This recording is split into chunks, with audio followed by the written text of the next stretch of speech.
Si tu as des cycles très longs de l'acné persistante, des ballonnements, des SPM intenses, tu as peut-être le SOPK, le syndrome des ovaires polykystiques. Moi, c'est Snijana, je parle de tout sans tabou et notamment de santé, de psychologie et de plein d'autres choses encore. Alors voilà les symptômes fréquents dans le cadre du SOPK. Donc on a les cycles irréguliers généralement assez longs, donc on va dire entre 45 jours, 50 jours, 60 jours, parfois même plus, hein.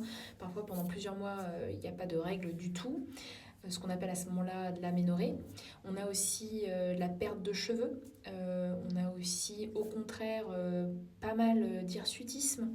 On peut avoir aussi des ballonnements, surtout avant les règles.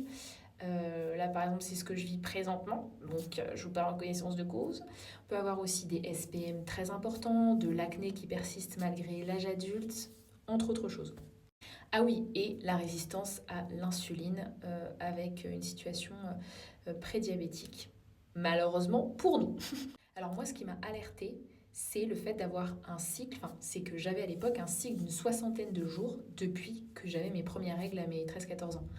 60 jours, voilà. Et les médecins trouvaient ça normal.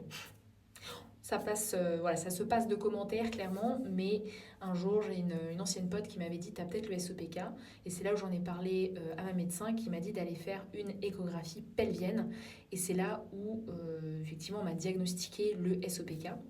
Et après j'ai davantage compris pourquoi j'étais sujette aussi, bah ça c'est un truc dont j'avais pas parlé, dans les symptômes, mais à la fatigue chronique. Et à titre personnel, moi, c'est pas mal les SPM hyper costauds.